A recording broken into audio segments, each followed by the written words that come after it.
بسم الله الرحمن الرحيم، والصلاة والسلام على أشرف المرسلين سيدنا محمد وعلى آله وأصحابه أجمعين. النهاردة يا جماعة معايا صينية حصري بس عند ماما بطة، وأنا قد الكلام اللي بقوله ده.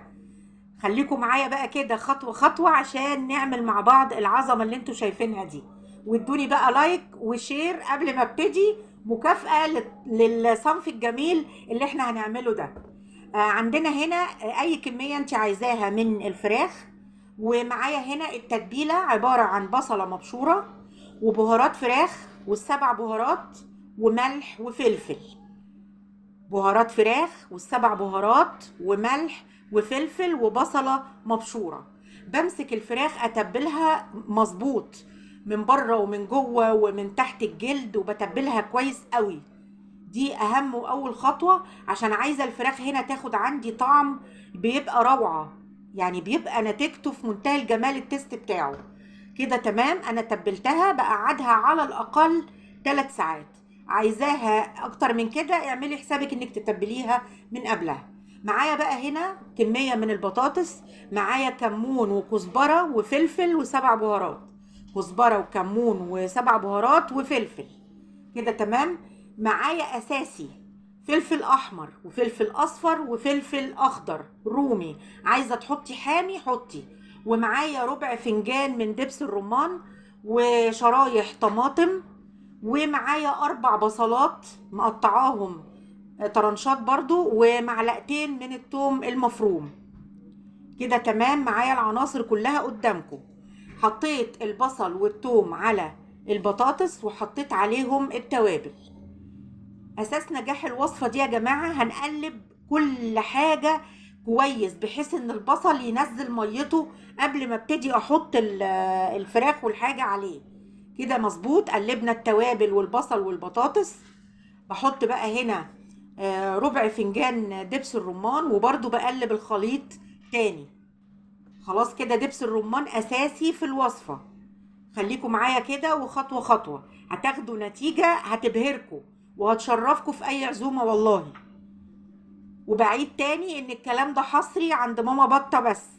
بحط شوية ملح وبرضو بقلب الكلام ده كله مع بعضه عشان كله ياخد من بعضه ويديني طعم حلو. بعد كده برص الفلفل الألوان، أنا مقطعاه شرايح عريضة، ما ينفعش تقطعيه رفيع، مقطعاه شرايح عريضة. برصه مع الصينية كده. الصينية بتاعتي تمام ومظبوطة والخطوات ماشية زي الفل. والفراخ بتاعتي اتبلت بقالها فترة وشربت من التتبيلة وخطواتنا ماشية مظبوطة. هبتدي بقى ارص الفراخ على وش الصينية. هرص الفراخ كده على وش الصينية. هنشوف بقى دلوقتي هنعمل ايه في الخطوة اللي جاية. طبعا الصينية دي بتتعمل بالزيت مش بالسمنة. الأول بحط طرنشات الطماطم على الصينية بوزعها. اتوصي كده طرنشات قوطة كتير، يعني أنا حاطة على هنا أكتر من نص كيلو طماطم مثلا، مقطعاه دواير وحطاه. القوطة بتفرق في الطعم وفي الشكل وفي كل حاجة. حطي، خلي ايدك فرطة، وزعي طماطم على كل الصينية زي ما انتي شايفة كده. ما تغيريش اي حاجة عشان تحصلي على نتيجة قمة في الجمال، طعم في منتهى الجمال. هيطلبوها منك في البيت كل يوم لو عملتيها، وهيطلبوها منك في اي عزومة لو دقوها عندك. بس كده. بحط بقى بتاع حوالي شوية زيت كده، كوباية مثلا، كوباية زيت.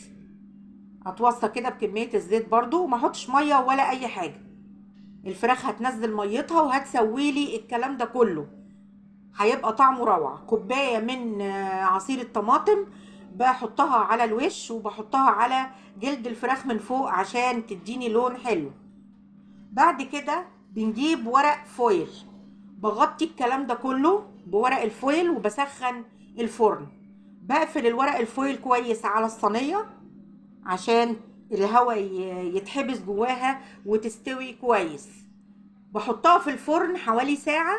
بعد الساعة دي بشيل الورقة عشان الفراخ تاخد لون، يعني الفراخ تاخد لون.